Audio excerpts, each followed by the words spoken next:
বাড়িতে ফেরার পথে দেখি এক ভাই বেলুন বিক্রি করতেছে, তাই দাঁড়ালাম ওখানে নাতনির জন্য একটা বেলুন কিনতে। তো প্রথমে হাঁস কিনতে চেয়েছিলাম, পরে ভাবলাম যে না, নাতনি তো হাঁস ধরতে পারবে না, ওর বয়স মাত্র 2 মাস। সেজন্য বেলুনওয়ালা ভাইকে বললাম, ভাই আপনি আমাকে দুটো বেলুন দেন। তো ভাই দুটো বেলুন নামাইলো এবং বললাম, ভাই বেলুন দুটো বেঁধে দেন।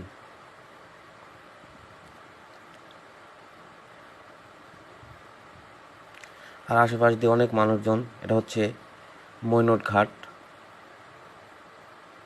যে ভাই বেলুন দুটি বাঁধতেছে। আমি ভাইয়ের খুঁটিটি ধরে রাখলাম যাতে পড়ে না যায়। এখন ভাই আমার হাতে বেলুনটি দিয়ে গেল। আমার হাতে দেখছেন আরেকটি ঘোড়া ছিল, ওই ঘোড়াটি আমি আগেই কিনেছিলাম এক দোকানদারের কাছ থেকে। তো দোকানদার ভাইকে জিজ্ঞেস করলাম, ভাই আপনার তো টাকা দিয়েছি। দোকানদারে বললো, না ভাই টাকা দেননি। তো আমারও ভাই আর মনে ছিল না, পরে মনে পড়লো, না আমি মনে হয় ভাইকে টাকাটা দেইনি। তারপরে আবার ভাইকে টাকাটা বের করে দিলাম।